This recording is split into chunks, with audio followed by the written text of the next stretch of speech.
So the last time we talked, that was a while back, wasn't it? I Yes. believe for a was it a live stream? It was a It was live indeed stream. a live Yeah. stream. A live, everyone got to see us talking without any editing. I don't know how much editing you put into your podcast, but it was a lot more just freewheeling, which was Yeah, I no, yeah. There's a lot of freewheeling on this as well. sweet. How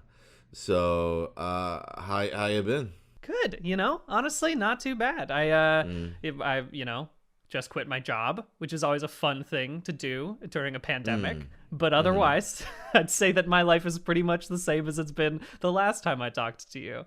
Gotcha. Yeah. Well, I guess since you brought it up, I'm just curious, like, if we want to go into it, just what sort of prompted it, or was it just, I saw your tweet about, wanting to maybe pursue other things, and, I think that actually makes a lot of sense, but Yeah, I think that just that really is as far as it kind of goes for me, is that it kind of just hits a certain point where, like, I don't know, there's only so much about video game lore that I can talk about and still Sure. A, be interested myself, and B, make it interesting for other people. And so I Yeah. think it kind of got to the point where I was like, I don't know, maybe I'd like to do something that doesn't require someone to know what Pokemon is in order to enjoy, Sure. right? Like, Yeah.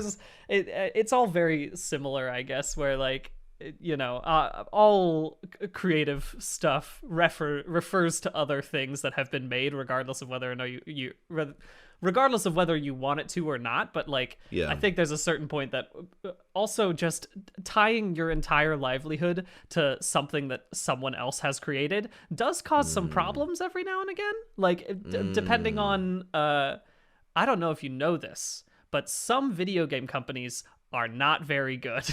they can Sure. be, they can do some bad business practices, and I think there's always, like, that kind of feeling of, like, if I wanted to, and I like, if I didn't want to talk about a certain company's game, I'd like to have the option for me to just be like, oh yeah, I can do a thing that is completely unrelated to games in any way, shape, or form, and that'll make it a little bit, easier for me to kind of move around. But it's also mostly, I think, again, what I said is just, like, I want to make stuff that's not referential, and a lot of that's kind of hard. You can't really do that when you work for a company that talks about video games. You kind of have to talk about video games, Sure. I'm sensing there was maybe because with Unraveled especially, there's I can tell there's a lot of effort and research, put into those, and not even just beyond the performing and the editing, but also just prep, right? And in order to continue to put shit out that is that level of quality, you have to be into it. And Yes. so I'm sensing there was maybe either burnout or some sort of, like, Yeah, I'm not feeling as much anymore, or I want to go out, like, with a bang, like, enjoying it, as opposed to, fuck, I gotta do another one of these Yeah. things. This is what everybody expects of me. Yeah, I think the fear for me was that I was either going to get to that such burnt out stage that I was just, like, pumping it out regardless of whether or not I cared, or the opposite is that I knew that it would work regardless of what I did, and so I stopped caring about how high quality it was, right? And I think that's the thing that scared me more, is that, like, I want to make stuff that I personally really love and enjoy, and, like, there's only so much that I can do in that space. After a while, I kind of, like, it's the same thing of, like, should I go out on, like, season 12, or should I have 3 really solid seasons? And I'd Sure. much rather have, like, stuff that I can look back on and be proud of than, like, just peter out slowly over time until people stop paying attention to it. Yeah, no, I agree with that. I guess for me, the rule of thumb has always been because I never aimed to be, like, an internet person, right? This just sort of fell into my lap and happened, and I'm rolling with it. But it's the rule has always been, I either have to enjoy it or be proud of it. It doesn't always have to be both, but Yes. as long as I enjoy making the content, Yeah. content, the videos, enjoy making the videos anyway, then I'm happy, and I totally agree with you, because I think for me, one of those, if just frankly speaking, I got well known for doing, like, little skits or whatever, right? Yeah. And I haven't done one of those in a while, and I still get the comments like, "Why aren't you doing those?" And it's like, I'm not feeling it. I look back on stuff I made, a couple years ago, and I really sense the like excitement and passion, and until I get that back, I don't know. I'm getting that in what I've always been wanting to do anyway, which was voice acting, right? For me, that was always the goal from high school, was that, not YouTube, not anything else. So it's funny for me. It's like people are going, well, why don't you do those? It's like, well, I don't know. This is like this weird hobby that sort of started making money for me. I don't know. And if I don't have the same necessarily like creative drive that maybe other YouTube people might have. With that said, I look at stuff on your personal channel and it's really fucking good. Like, Thanks. the quality that's put into it. So I know, like, I look at your tweet about leaving Polygon. I'm like, yeah, well, he's just gonna do really good shit on his own, as he was doing basically before. And I'm not saying that just to flatter you. I do genuinely like really enjoy your work. I appreciate that. I think, like, at this point in time, after just quitting a job, I will take as much flattery as possible. I'm in that rocky state where I will just soak it all up. I think the thing for me is that having to make any sort of content, like, once you feel obligated to, it doesn't matter how much joy you had. And like, I did have so much joy making Unraveled, but like, sure. it doesn't matter. There will come a point where you kind of like stop enjoying the obligation of it, and that kind of weighs down the rest of it. And so you have to keep, I think, hopefully, not being employed will give me a chance to kind of like jump around to different things as soon as I start getting passionate about it. And that's the hope, that will transfer into making videos that people actually want to watch, or, not videos, writing for games or whatever else. I think that's the bigger thing, is that I just want to do whatever makes me excited at that point in time, because I know that if I'm excited about it, it will come out good. And sure.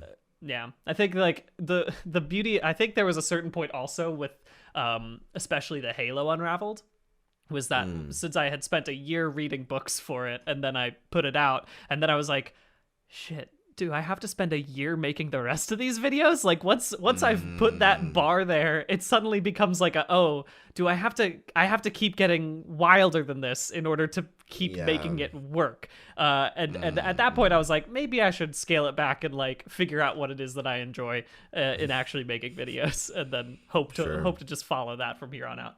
Yeah. I guess a question for you then is, this is very general, but like creative aspirations, like what is, like, either from when you were younger or even now, like if it hasn't changed, or I'm just curious, like if you're in your ideal, like, I know you enjoy writing, and but clearly you have a knack for being on camera. I'm just curious, what is your, if there's one, but if there can be a couple, like sort of driving creative sort of aspiration. Well, I think the fact that I've been on camera for so long is mostly because I can't pay other actors. It's mostly as a result of like I'm always available when I need me, and so I can just go ahead and like be and hop on in front of a camera.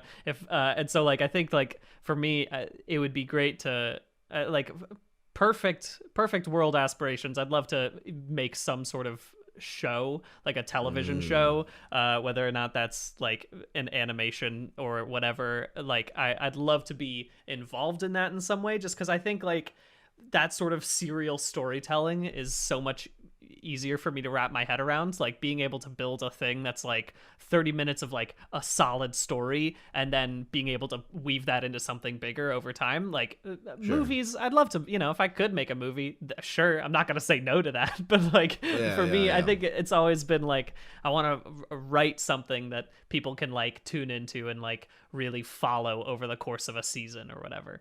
But I think like that kind of stuff. I mean, my aspirations as a child, my first dream job was to become a barber. And so I have really screwed that up. I think I've kind of missed that mark by a long shot now. This is never too late. Never too late. I mean, you can always do it on the side. I already had to do especially in quarantine. Quarantine haircuts is the time for me Yeah, to really hone my craft at this point. sure. But it's yeah, I think that's like a big thing for me is being able to work with other people has been, I'd say that that's like the thing that Polygon really gave me an appreciation and a love for, is like I worked with such a solid team of people who I could bounce ideas off of, and sometimes they'd be like, that idea sucks, and it wouldn't hurt. For the first time in my life, I was in a creative partner, like a team sort of situation where someone could be like, Brian, that won't work, and I didn't take it personally, and like that was Sure. like, oh, now I want to do that for the rest of my life. I want to work with other people and bounce ideas off of them and like try to make something bigger than something I personally can create. Sure. But yeah, I mean that's a big long-winded answer for that. You obviously have managed to not fall into, that sounds like you didn't work hard on it, but to become a voice actor and are now in like so many things. Is that where you want to keep doing, just like keep on being parts of shows and like games and things, or you want to potentially help create one of those? Like, what's your aspiration? This was always it, right? So honestly, if people ask me this kind of question, right? Like, what are your aspirations from now? And it's, seeing a lot of the old guard where they've been going like 40 years or whatever. That if I can accomplish that, I'll die happy. Honestly, I think that's much harder than people think. Yeah. To stay relevant in the industry and to keep doing it for that long. I don't know. For me, I find my most joy in acting. It's what I enjoy the most. And, I've done it, I did like a little bit of live action, but there have been chances here and there that like passed me by. And so for me, live action is not a priority, but it's kind of like how you're like, oh, if someone asked me to direct a movie or something, yeah, of course I'd do it. I kind of approach it the same way as like, if somebody wanted me to, or if I was a good fit for a live action thing, sure. I don't know why, if you want me for that. But I'm always going to be most comfortable behind a microphone because it's the most freedom. And I don't know. I find, for a lot, I think with a lot of actors who aren't used to it, it feels very limiting. But for me, it's the exact opposite. It like, put me in that studio, put me in front of a mic, and it's like, my mind opens up. It's all the imagination opens up. I just get in it, and it's like I don't know. It sounds cheesy, but it really feels like I'm there in it and don't have to be constrained to my physical form. That's I nice. can be whatever is presented to me. But I mean, there are things like that. Anyway, that may or may not. Anyway, so other than that, I'm wondering now that response is that you've just got a specific thing you've been working on for a while, or if you've signed an NDA and can't talk about something. Because it's hard to tell with you if you've got like stuff that you can't talk about because you are legally obligated not to, or if you can't speak about a thing because you have decided it's a cherished treasure that you keep to your own soul. It's gonna be the former, but Okay. I'll just leave it at that. I don't. So who knows? I find that getting pushed into the deep end on things, for me, I find it terrifying, but I also find I work well in that sort of state where. I mean, voice acting, even stepping into a studio for the first time was terrifying, but. I had prepared so much. I practiced all my strokes and everything like for so long that I knew I could do it. But then other things like I did like a live action show with Rocket Jump, and I was the lead guy in that, and that was just like, boom, all right, you gotta learn on the go, like literally first day of shooting. And it was terrifying, but I was also fortunate that it was a good team, like a really supportive team. So it was like the best environment for that. And so I find if my life sort of leads me down weird paths that I wasn't expecting, or maybe I'm like, I'm not good enough for that, or I'm not qualified for that, but people go, well, we are interested in you anyway. It's like, I'll try my best. All I can hope to do is not fuck it up, basically. I mean, that's all we're all trying to do at this point in time, I imagine. Just try to not fuck things up. I think that's a really good point of like having to, it is scary. I feel like a lot of things, a lot of people who are listening to this, I would say it could, because I personally feel this way a lot, is like being like inadequate in terms of doing something. That's how I felt when I first joined Polygon, and it's how I feel now that I'm doing the like independent stuff and like doing a Patreon and whatever. But it's like, Sure. the thing I've learned is that you've usually are pretty qualified, and if you're not the most qualified, there's usually someone who's been working there for longer who is absolutely not at all qualified, and at least you're better than they are. Oh shit, I thought you were gonna go in a different route where it's like at least one person there will look out for you, but you're also right in that there are plenty of people in higher up positions that are absolutely unqualified for their jobs. No idea what they're doing. Yeah, no, definitely. Sure. I could have gone into the old like Lady Gaga, if there's one person in the room who believes in you, that's all you need. But no, let's be honest, there's usually one person there who should be fired and isn't going to get fired, and you're better than they are, so keep it up. No, that's absolutely true. Now you're independent, working independent now. Before Polygon, were you not working independently? Were you doing, or like what was the deal before employment wise? So when I got out of college, I had a cognitive science degree and a writing seminars degree, which is a fancy term for I did creative writing. Sure. And I left. So at that point in time, I was dating someone who lived in the UK, and I went and I visited her at that point in time. I tried to find jobs over there, specifically research jobs, and because I was like, if I do science stuff, then that's gonna be the way that I'm gonna be able to get a visa and stay in the UK. And every place I applied, I got some wonderful rejection notes that were like, you seem like a very qualified candidate, we are not sponsoring visas. And so like within the first 2 weeks of me spending a summer over there, I was like, well, I'm not going to get a job. My partner is going to be working all the time. I need to find a way to spend my time. And I remembered from middle school, I loved making YouTube videos, which are all luckily dead now and have been deleted and no one can find anymore.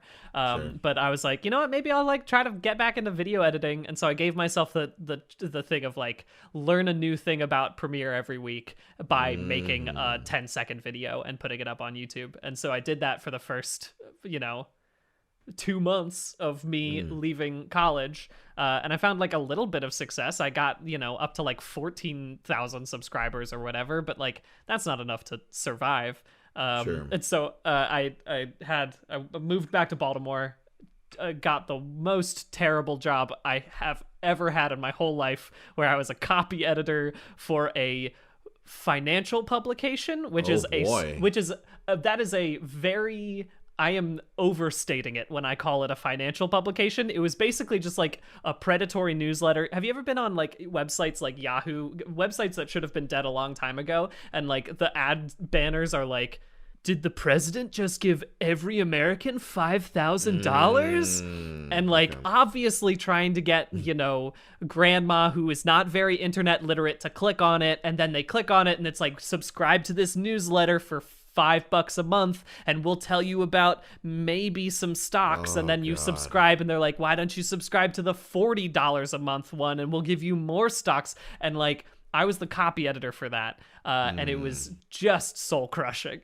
And so I would leave my job in Baltimore, and I'd walk 10 minutes to my apartment, which was close by, and my other roommate, who was unemployed at the time, would just be playing Fire Emblem Path of Radiance, and I would just sit next to him and we'd watch, and that was like my entire life for like 6 months. Sure. While still trying to make videos. I thought at that moment, I was like, oh, if I get a steady job that's not creatively fulfilling, I'll leave work and I'll want to make stuff for YouTube, and I'll use that to give me the time. But what actually happened is that I would go to work and I would just feel so sad, and then I'd go home and I wanted to do nothing. And so it got to a point where my sister and my good friend from college were trying to basically, my sister, who already lived in New York, was like, hey, I have a space open, would you and your friend like to move to New York?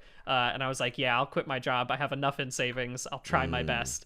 And luckily, in the first 2 weeks, Polygon's position opened up, and so I applied for it. Wow. So that's the long story of how I got into video production. But like the whole point of this is to say that, like, yeah, I was kind of indie before Polygon, but to say that I was like successful is not correct, because I again had like one video that went viral and everyone thought that that's all I did, and I was like, well, you're gonna be disappointed with the rest of the videos that I make. Which video was it?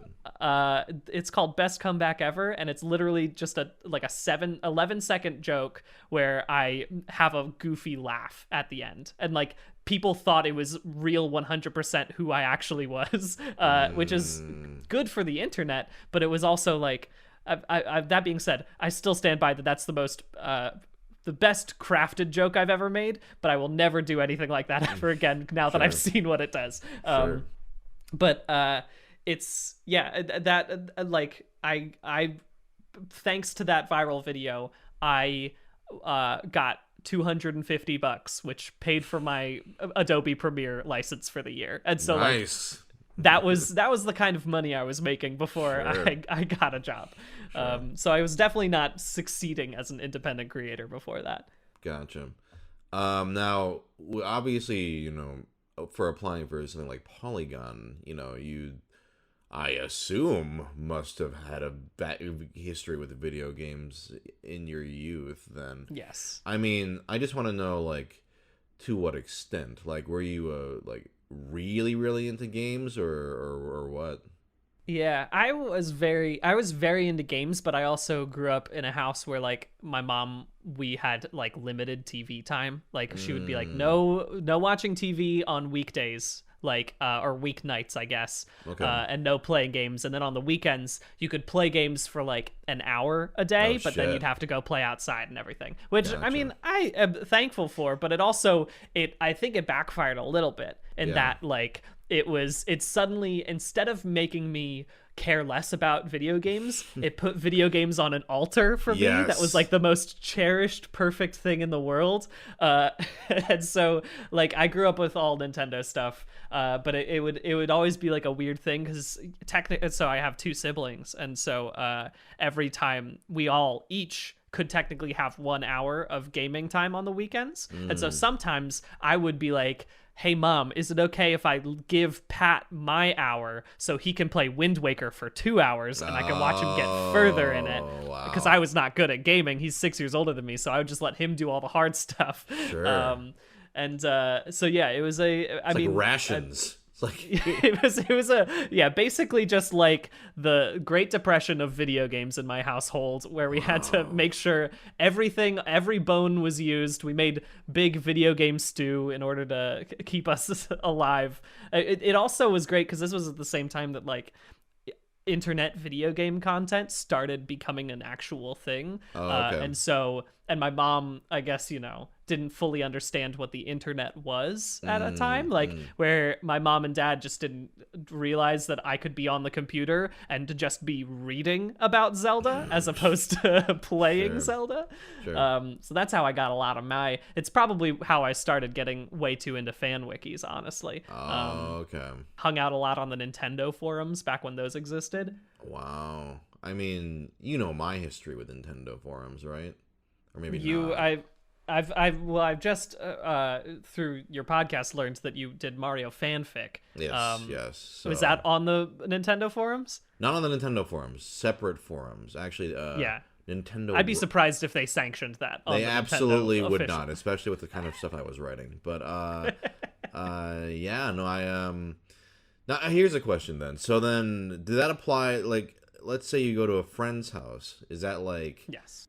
Just go hog wild? They don't know? Yeah. You'd have to that was like the big thing for me, was that if I could get, the learners to invite me over and I could go hang out with them, and that would be the only time I'd ever be able to play a PlayStation either, and it would just, I was completely at a loss at playing that. But I definitely had a lot of good friends that with parents that were less strict, and so I could just go hang out on like just chill over at my friend Philip's house all night long playing Worms on the computer, and it was a blast. And so when you, let's say, became old enough to not have to have a hour restriction in your life, Yes. let me ask you, did you go hog wild on your own? So this was literally just basically as once I hit high school, my mom stopped caring as much because both of my older siblings were away. And so at that point, my mom would just be like, whatever. As my brother likes to say, as the baby, I got everything for no apparent reason. As the oldest in my family, fuck you, but continue. Yeah. Yeah, it's so, but like that being said, there's still almost like in a very like Catholic Church sort of guilt way where I would still, if I played games for longer than 3 hours, I'd be like, I'm wasting my life. And so I had to slowly regain that. And then when I finally went to college, like I finally had a laptop that could play computer games because I didn't have a good enough computer for a while. Sure. And so like I only started playing Skyrim like a year and a half after it came out.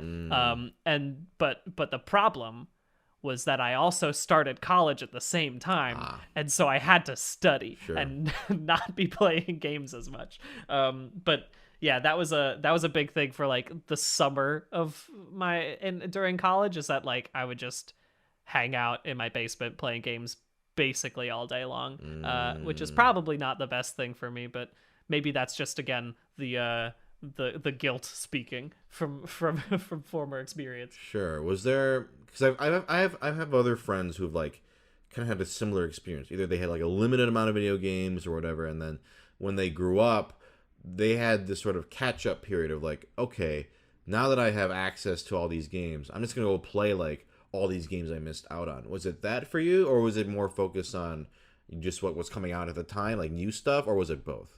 It was a little bit of both. I think like I've now started to kind of catch up on a lot of stuff that like I didn't necessarily get to play growing up. I think that for me, it was always more of a like it's also kind of weird. I'd say that, during college, what would always happen is that I would try my best during the actual semester to like not play so much. And then as soon as finals came around and I had like a couple extra days of not like a schedule of classes to go to, I'd be like, well, maybe I'll buy Deus Ex. Maybe I'll play this game now for the first time. And then I would just like dive into it during potentially the worst time for me to be playing hours and hours of video games. Sure. But I've like, I think it's still weird for me. For the first time in my life, I had a PlayStation in my house when I first started working at Polygon. It's like a few months in, I was like, I should probably have a PlayStation. And so I bought one. And that was, again, the first time I didn't have a Nintendo system in my house, or a computer, I should say. And that kind of opened it up to me. I was like, I have to care about Kratos now. I have so many characters that I need to learn about. This is too much for me. And when you say PlayStation 4 at that point, the fact that you call it a PlayStation shows to me just how limited you were. How poor it was. It's a formal. Twist I call it by its full name. I usually try to say Mr. PlayStation when I speak about. Sure. Yeah, no, I can't talk about it in any other way. Yeah. It is the other one, like besides Nintendo. So I get, okay, so Nintendo kid growing up, I assume you had like GameCube, Wii. Yep. Yeah, gotcha. Didn't have the Wii U, but who did? True. Then Sorry we're talking so much about games, because I know you just quit your job about games, and I'm probably like, this is my finally my time to not talk about fucking video games. But I am just curious. At this point in time, it's basically now that I'm off the clock of games, I can talk about them in a much more joyful way. Sure. I've got it suddenly it no longer. I can bring out all the hot takes at this point in time, because I would no like longer. To hear some. Oh God, do I even have any hot takes now that I've set myself up? Do you have at least one hot take where you're like, now that I am independent? Now that I'm independent, I am so pissed off that they haven't made another Chibi Robo. That's if I could get one more game out here, like Chibi Robo for GameCube kicked so much ass, and I just want to see another Chibi That Robo. DS one didn't do it for you, or whatever. I didn't play the DS one. I didn't even realize they had a DS one. It doesn't count. I want a Switch Chibi Got Robo. it. Now, I promise we'll move on from video games in a second, but unless we want to talk about them, I'm just curious, like favorites, just in general. Do you have any favorites? Favorites, I mean, like it's weird to for me. I think of a lot of it as like series. Obviously, I care a lot about Metroid and I care a lot about Zelda. Like of the Zeldas, I think Wind Waker is my favorite just because it's like the nostalgic one for me. It was the last mainline Zelda game that like my brother beat while he was still home, and so I have that nostalgic attachment to it. But yeah, I think like it's, I don't know if there's any like, I have a feeling that a lot of times, you know, favorite games are going to be tied to like when you were playing them. Like as many great games as I've played in the past 5 years, except for maybe Celeste. Celeste is probably up there in my top 5 games of all time. Sure. But like it usually it's always so tied to, it's same with like music, right? It's like the music you remember from like high school. I say this, I'm lying. I don't have any musical memories of like prom or anything. There was no nostalgic attachment to my high school music. But it's like you're like, listening to if I frickin' had Flo that, Rida. it would be similar to my love for video you games. would get it. Yeah. When I wasn't going to Exactly, prom, right? I was playing this video game at home. Yeah, no, I get it. Yeah. No, I think I mean, I've spoken so much about Celeste, but that's definitely of the recent games in the past 5 years. I would say that's the only one that has broken through and become like, again, a sort of like thing I will return to, a game that I have beaten now multiple times and would happily do again. Gotcha. Let's stray away from video games then. I guess just, is there anything besides that you would like to talk about, like, you know, interest wise or just topic wise? I leave it up to you. I mean, so I'm just, now that I was gonna say, since it seems like the rest of the people on your podcast didn't get this great video feed, and I'm looking at all of your good figurines, and I'm thinking about how in the past few months I have gotten dangerously into Gunpla. Oh shit! Okay. Where I recently, it was literally after we talked, like, by the way, basically every anime that you recommended to me, Full Metal Alchemist Brotherhood, Shirobako, Chihayafuru, watched all through the entirety of each of them. Oh shit! Did you like them? And they all kick ass. Yeah, they're so Great. It's like gotten to the point now that, you know, I have watched more anime in the past 8 months than I have in my entire life, and it's so worth it because it's so easy to just sit down and watch. What anime have you been watching? Oh, so the most recent one that we just finished is My Love Story. Yeah, do you know about this? Oh, do I know? Know About this? Do you know it? It's a little anime you might have heard of. It's called. It's that very, one. very good. Yeah. It's a great one. I was, again, I think I always love a story with a himbo in it. And so if I'd say that one really checked all the boxes for me. But the other thing is that I went back and I watched Gundam Wing again because I was like, I really don't remember much about this. Maybe I should go back and actually watch this and see if it holds up, like, you know, 20 years after the fact. Sure. And it's fine. I mean, here's the thing. I still love it. I don't get me wrong, but like the amount of character choices that truly have absolutely nothing based in their characters is like maybe the entire show. Like the fact that in the first episode, the main character is given an invitation to a party from this who will soon become the most important like girl in the entire series for her birthday, and then he rips it up, and then he leans in and says, "I will kill you." And then, like, that's it. Like, I was like, this doesn't make any sense until I was like, why would they choose a bunch of like 14-year-old boys to pilot the most dangerous weapons in the universe?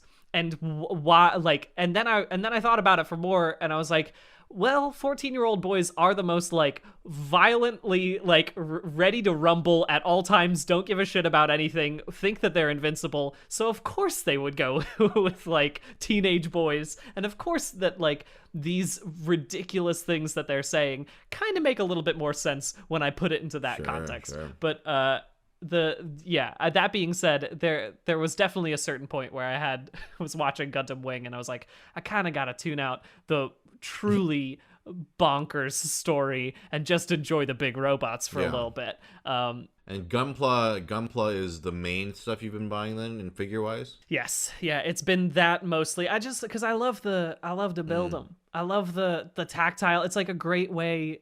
Before quarantine, I was really getting into pottery, which was a similar sort of vibe to me. Was like when I'm sitting at the wheel, I can't think about anything else other than what's right in front of me, because it's just enough like focus and it's just enough like physical like activity for me to like really lock into it. And similarly with like Gunpla is that I have to look at the pictures real hard and figure out all of the important pieces.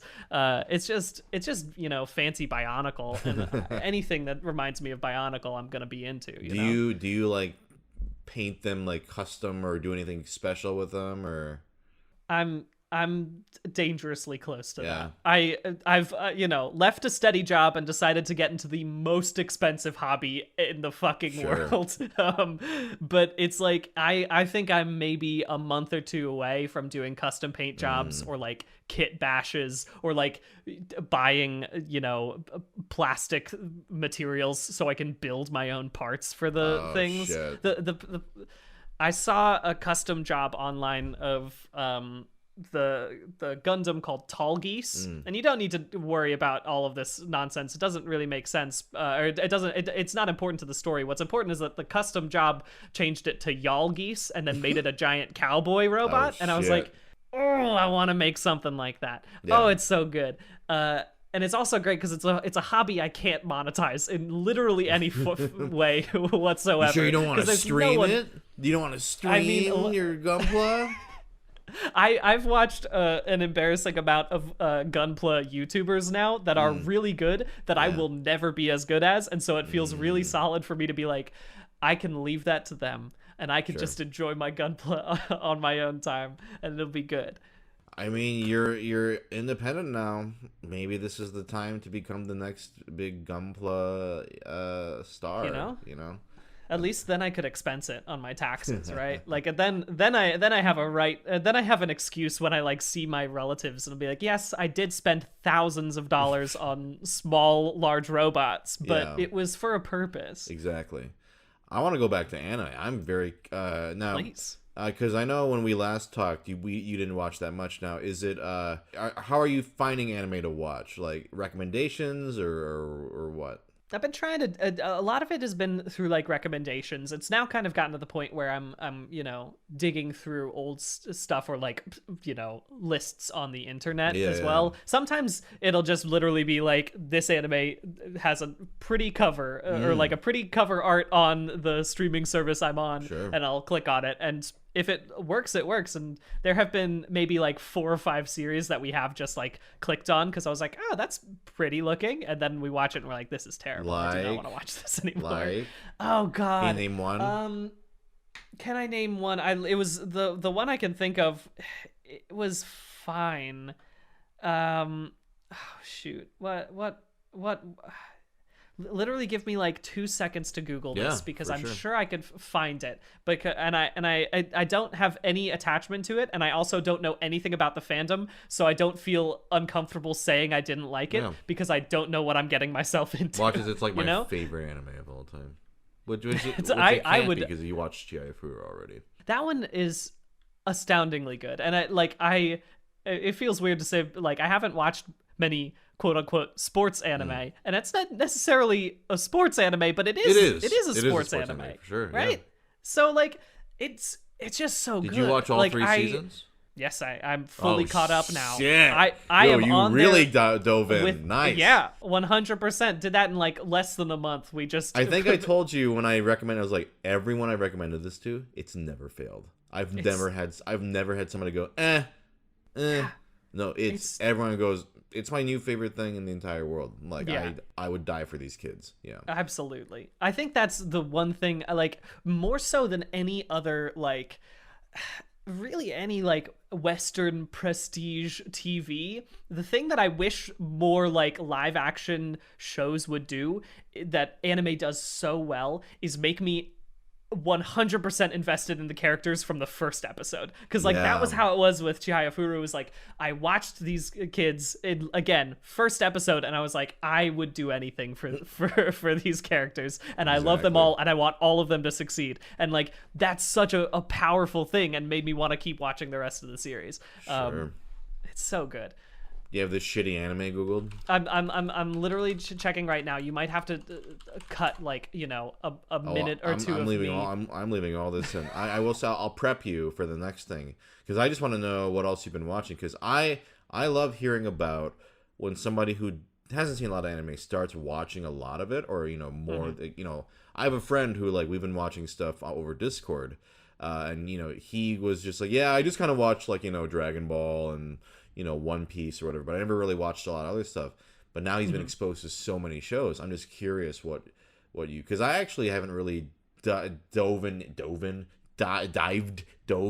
into anime yet on the podcast, like super extensively, and I'm always interested to hear what people are watching and people's takes. So Yeah, I mean, I am a little bit of shonen trash in that I do love, I think I mentioned this before, like if you got cool powers and then in the first series you're gonna have a tournament arc, I'm like, I'm gonna watch it. I'll probably I literally have just started watching Jujutsu Kaisen, which is close, and it's very beautiful, I would say, but that's I think there are a couple oh shoot, now I'm 100% blanking on the thing I actually do care about talking about. Jujutsu Kaisen and also God of High School are both by MAPPA, right? The production studio MAPPA. Beautiful, just really really gorgeous art, even though like a God of High School, which I really enjoyed the first 6 episodes of, and then it kind of got a little weird at the end, or rather it just like it went so fast that I didn't fully bite into it. But a similar sort of thing was that like the first episode just had such beautiful fights that I was like, I'm gonna watch this. I am interested in this. Yeah.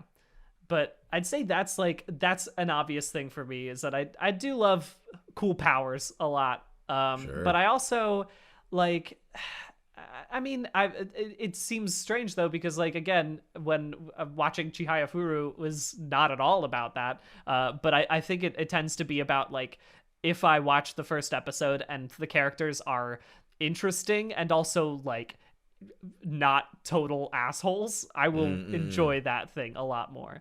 I kid you not, as I'm listening to you talk, I'm a fucking recommendation machine. I am literally formulating in my mind what anime to recommend you next. So just good. Keep talking, give me that data. I'm like a Netflix algorithm. It's slowly algorithmic, but an expert, because I know my shit. Yeah, this is a curation. This is not an algorithm. This is like specific. And that's what it's all about. I forgot. You know what I've been watching? So my partner Karen grew up on Digimon, and we've been watching the new Digimon adventure, which is so wild to me, because it basically, I remember the Digimon episodes I would watch as a kid. It took like a season and a half to get them to like fuse together and become big mecha robots, essentially. But like that second episode in the new Digimon adventure, they show their whole hand in the first bit, just to be like, hey, this is what we're gonna do.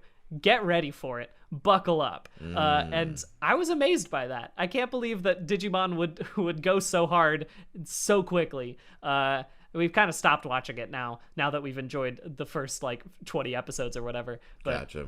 Man, okay, I'm searching through my most recently I watched. bet this is gonna really be worth it in the end too. Absolutely. Would it not be faster to go on Netflix's page itself and just find it? I found it. It's I watched the first episode of Akame ga Kill. Oh, that sounds like something I don't like. Okay, I It know just- the name. Akame ga Kill. I don't know what the fuck this is. Okay, yeah, no, I think you're better off. Yeah, that's how I felt. Watches all the commenters like fucking Akame ga Kill. How dare is the you? best." Okay, so I'm looking. I mean, this is like the apps. This is like someone. If you want someone to leave like a state, this is like the anime you start playing. I just run away. I don't. This is like the type of anime I don't like. But just by looking, although maybe it's good. Maybe it's good. I have no idea. But I do okay. appreciate that when I googled Akame ga Kill, people also ask, is there a season 2 of Akame ga Kill? And then the next one is, why Akame ga Kill is bad? So even they're not sure. Who can say? Who knows what it is? I got some recommendations for you already. Okay, please. And maybe please, I said these hit me. before. So, but did you? No. Okay. I watched a lot of your recommendations, but I haven't watched everything yet. So Have you seen Mob Psycho 100? So I've watched the first 2 episodes of that, and my partner was not super into it. I think it's, which is, maybe it needs, we just, sometimes a show, you got to give it a couple more episodes to really get it. That is a show that needs a couple more episodes. All right, maybe it's worth trying to get back into it. Maybe it's worth trying to get back into. Interesting. If someone says so, maybe. I'm gonna let you know. I felt kind of the same way with the first 2. Okay. And I would say it's not, the first season's not long. If you're not into it by halfway, there's a specific episode. I can even find the episode where I was like, okay, oh shit, okay, this is where we're going with this. Because from what the first one's very kind of goofy. It's not like a whole lot happens. But the first episode that for me was like, oh shit, was 5. Episode 5. I still liked it before then. But episode 5 is pretty incredible. And if you're not like, okay, I'm at least interested to see where this goes by 5, like if you watch it and just go, which I'd be surprised by, because hearing how much you like Powers, especially. So let me say this.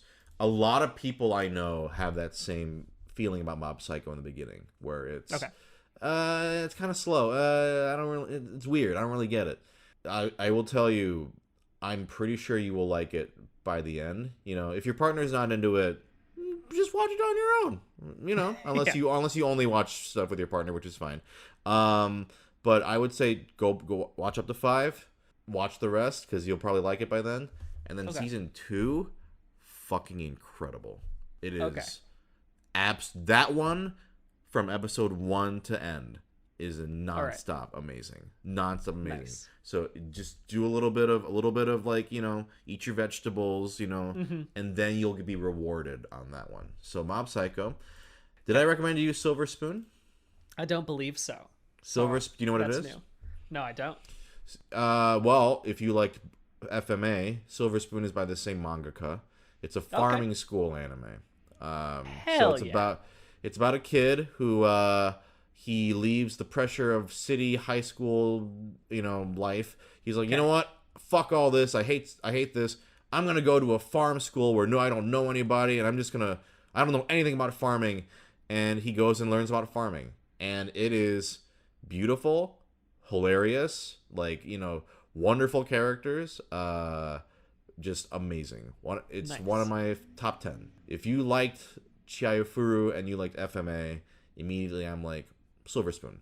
You will immediately be invested in this kid and the farm life, and it's great. And then one other recommendation I'll throw you. This one just came to mind based off what you were talking about. Have you seen Summer Wars? I have not. Have you seen any of his other movies, like Wolf Children or anything like that? No, I have not. So, if you're not familiar with this director, His name is Mamoru Hosoda, and he did Summer Wars, Wolf Children, Mirai, Boy and the Beast, a bunch of these movies. And Gotcha. the reason why he came up for me is because he directed Digimon the movie, and that was his first feature film.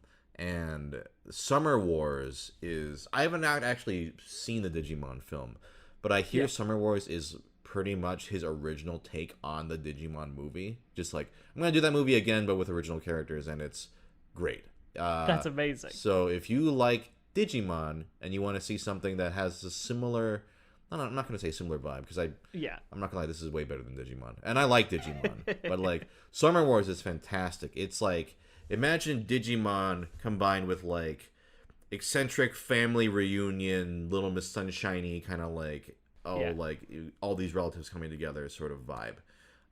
Summer Wars is great. Then watch Wolf Children, which is I think even better. Those All are right. 2 movie recommendations for you. I was gonna say, so I've only seen, like, in terms of like anime movies, like that are, purely original. I've seen at least The Night is Short, Walk On Girl by Masaki Yuasa, which is, I think, I think his art's direction is so wild and like, and I just am really drawn to like anyone who does animation in such a way that like kind of throws away the quote unquote beautiful, like, or like pristine animation style. Like, Sure. I think that's great. I watched his Devilman Crybaby, and I the story was fine, but the animation was intense and very cool for most of it. And that was the only reason that's like the thing that was able to bring me through it. It was like, I just thought it was so eye-catching and beautiful. Well, I mean, that's because it's a direct adaptation. Not direct, but it's an adaptation. I'm sure you know of an old manga. Yes. So, I loved Crybaby because of, if it wasn't him, I wouldn't have cared. But because it's so bonkers in terms of direction. And here's another one for you. Have you heard of Ping Pong? Oh, we are currently watching Ping Pong, the animation, after watching the original, like, I don't know if it's original, the live action film, which is also great. Have you ever seen the live action Ping Pong? I have not seen it, no. It seems it's basically the same thing, but like it's very good as well. And so that's currently getting through Ping Pong, the animation is. How far are you in Ping Pong right now? Like 4 episodes in, I think. What do you Sometimes think so we far? jump around a lot. It's again such a wild animation style that I like. It's so good, but the story itself is a great one. So like I can't stop watching it regardless of that. Like this one feels like a sort of like both the animation style is amazing and the like just story, the story. foundation, yeah. I rewatched that this year. It's even better than I remember. Like, I'm excited for you to watch that all the way through, because it is fucking great. And last episode made me cry. Oh man, it's so good. So good. And I had already seen it, so it's like, wow. And that's not like a spoiler. It's not like I'm just saying, like, that show really inspires you and gets you invested and emotional. Now we're almost done. Now I like to give you a chance, if you'd like, if you have a topic you'd like to bring up, or a question for me, or whatever, if you have anything. Well, since we're talking about anime, I want to talk to you about specifically as an English voice actor with subs v dubs. The most terrible, boring argument of all time. It's up there, I would say, with when people are like, "Are video games art?" I'm like, please shut up. I don't care. But I want to hear you've voiced for some anime, right? Some anime dubs. Yes. Just what's your?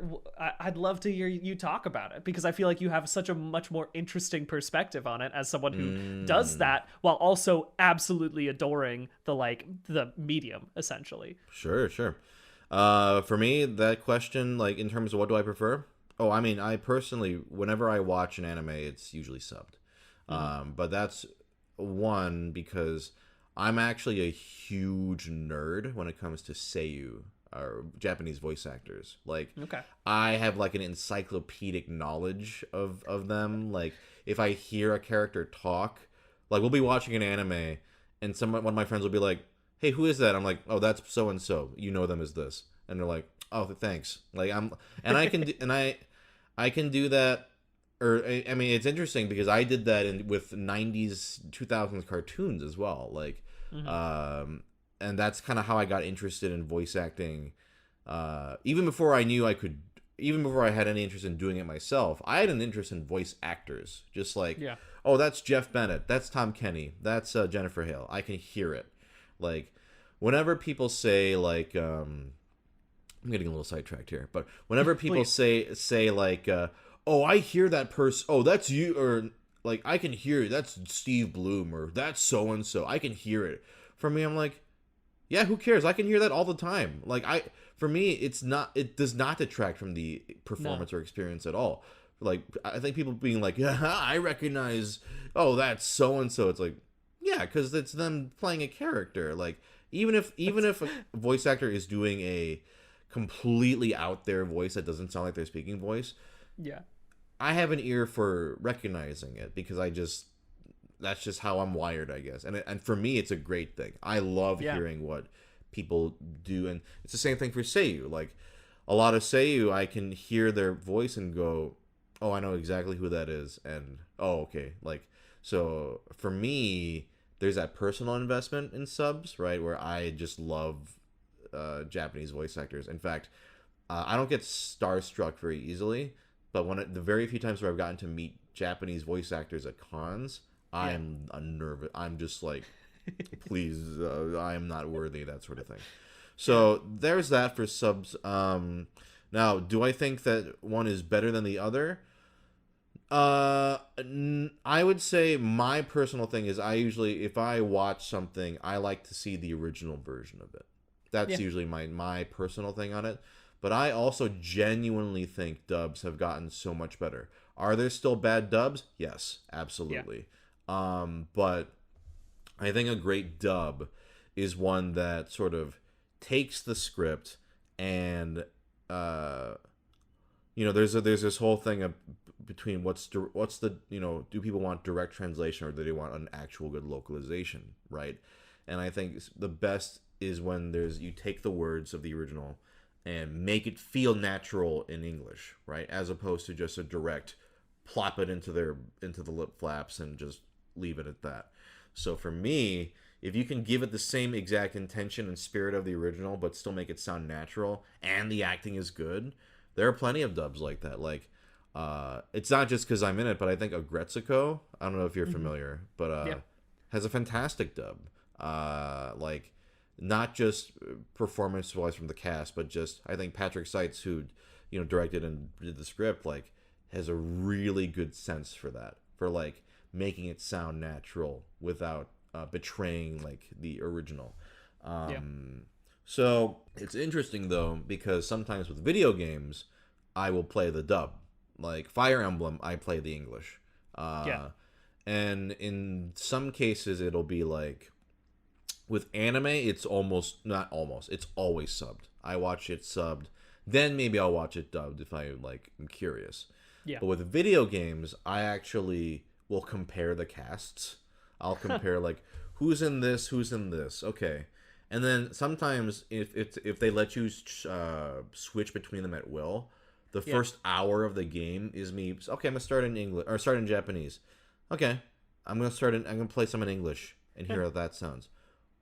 I'll go back to Japanese. Oh, I hate how that character sounds. I'm playing English. Yeah. Like there Yeah. is a game. If you did you ever play Zero Escape? No, I didn't, but I know what you're Okay. talking about.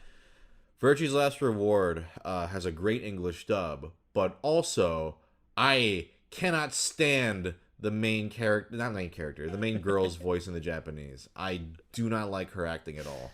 And she, as soon as I heard it was her, I was like, nope! And I was like, English all the way. And then the English dub was fantastic, so it worked out. Worked So out.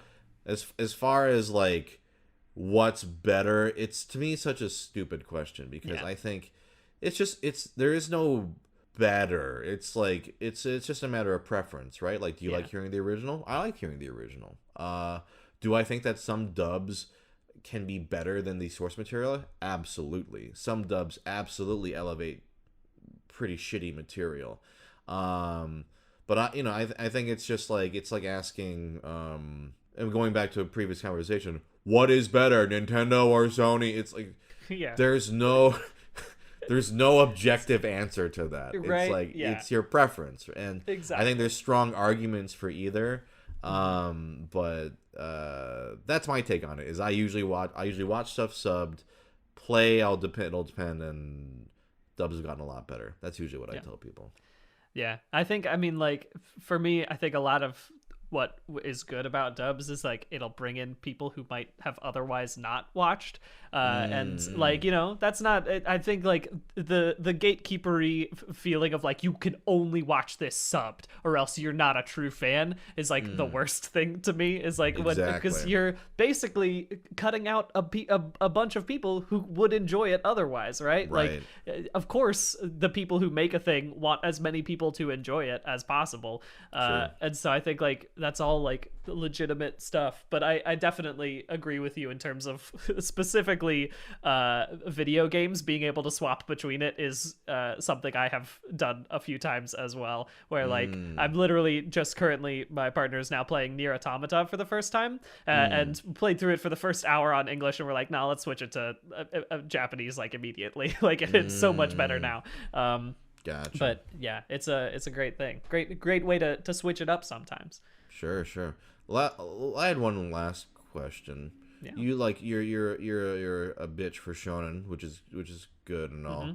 Have you watched One Piece? I have not watched One Piece. I have not. Are you kidding me? The thing is, there's sometimes when you see a mountain and you think someone can climb that mountain, but it's not going to be me. And when I I'm sorry, look, have you seen all of Naruto? I've watched the first. I don't know. I maybe got up to Shippuden. Maybe, I don't even remember. Okay, it's been so many years. Anyway, back to your mountain metaphor. The thing is, I look at it now and I think One Piece has how many episodes? Over 500? I wanted you to guess how. I want you to guess how many episodes there are. All right. Actually, I'm gonna guess. I'm gonna look it up real quick just to double check. I'm gonna ballpark like, because it's how many years has it been running? Like, I will say, I'm not gonna tell you that. No, okay. Well, I'll just say want you to it guess was how many episodes there are. Yeah, let's just stick with what I said, like 520. That's cute. 958. when you look at that, there's like, I have had to do some terrible things with media in my time. Like when I was reading the Halo books, I did have to listen to them, some of them on audiobooks at 2.5 speed, just so I could get through them quickly, because there were some long ones. And that, like, when I look at One Piece and I see 900 plus episodes, I'm like, that I would consider watching that on 2 times speed, and it would destroy the experience for me. Oh, yeah, because please it's don't just do like that. Yeah. Do you read manga, or are you mainly just watching stuff? I'm mostly watching, mostly just because I don't have like access to a good. I mean, I'd have to buy a lot if I were to be purchasing a bunch of manga. Have you heard of the Shonen Jump app? I have not heard of it. Is this a good? You only talk to me about this if you're getting sponsored by them. I am not, but I'm sponsoring you to read One Piece. So, Shonen Jump. No. This is great. Shonen Jump, because you like shonen. This to me is crazy that you have not. Listen, they should be fucking sponsoring me for this, but they're not. So it is, first off, 7 days free. But then $2 a month, you get access to all their manga, pretty much. Okay. Shonen Jump has ever. It's all of One Piece. First all off. of One Piece. I could probably get rid of that in the first, 7-day free trial. If I worked really hard, I could probably get through it, right? Here's the thing. One Piece is not a race, it's a journey, right? Okay. And for me, like, I've had people who this year, because of quarantine, they're like, fuck, I'm going to read One Piece finally. And then it's really rewarding. Like, I would say, if you like reading or are open to it, the manga is going to be the better experience for you. and you will Okay. get through it. You will get through it much faster because right. the anime, unfortunately, it starts out great. There's like this period of like several years in the middle where the quality gets really bad. Okay. Now I still have friends who have watched all of it and are still watching it to this day. I think it's more of like they just don't like reading manga, so they're Yeah. like, I'm gonna stick with this, and they have not really any problems with it. I would say if you are open to manga, again, it has One Piece, My Hero, One Punch Man, Naruto, probably. It's got Dragon Ball Super. It's got Yeah. all Doctor Stone. I don't even know Doctor Stone, but it's got like it has so much shit on there, and it is $2 a month. So like the whole thing of like I can't buy like physical copies of all this shit. And plus reading that shit on your iPad while you're taking a shit or whatever. But listen, just reading that shit on your iPad is actually really nice. It's right. kind of so consider it. I'll consider it. I would say This is a good pitch. You've just got a sale for this. They 100% should be sponsoring you after this. maybe I'll hit up Viz Reach at out. some point. Yeah. But I think someone like you, especially with Unraveled, and you listen to Halo books for like a fucking year, the sheer depth of like love poured into like not only the characters but the lore into One Piece and the world building, I think you would absolutely get a kick out of. All right. So, highly recommend it. Just 7 days free. Just read some One Piece. If you don't like it, we'll have a talk at some point. But there will be a come to Jesus moment sort of experience. yeah, no, I'm very curious. Like I'm very happy to hear that you watched the stuff I recommended and enjoyed it. So I've given you some more stuff. Yeah. I would love to hear your thoughts on those as well. Like, and listen, the more people we can get into One Piece. Like, I was just on the One Piece podcast like not that long ago. Wow. And we were just talking about like, it doesn't matter if you're. There have been people who have been reading it for 20 years, right? Mm-hmm. And it's like it doesn't matter. And somebody said it doesn't matter if you're a 20-year fan or a 6-month fan. Everyone's a One Piece fan. So it's like it's never too late to jump on board, and it is very rewarding. So Nice. and listeners, I also recommend it as well. It's so easy. It's 7 days free. Just you can read several 7 days volumes free. in a week. Yeah. But yeah. That's great. This has been great. Where can people find you? Well, you can find me on my YouTube channel. It's just Brian David Gilbert. You can also find me on my Patreon, which is where I've been doing things there. And just everywhere. If you search up my name, Brian David Gilbert, you'll probably find my stuff. But yeah, that's what I'm doing now. It's weird for me to now just be like, if you want to find me, you just have to look for Brian, because that's all there is anymore. So check it out. Yeah, go. I mean, he again, like I said before, he does really funny shit, and I am. This will be out later than the current time, but I'm curious by then what you'll be up to. So maybe this will be like a sort of just message to the crash future. and burned. I am just like out on the streets. This hasn't worked out. The experience. I'm just having a bad time of it. By the time this one comes out, we'll see how it goes. No, I have full confidence in you. But thank you very much for sitting down. This has been great. Of course. Thanks so much for talking.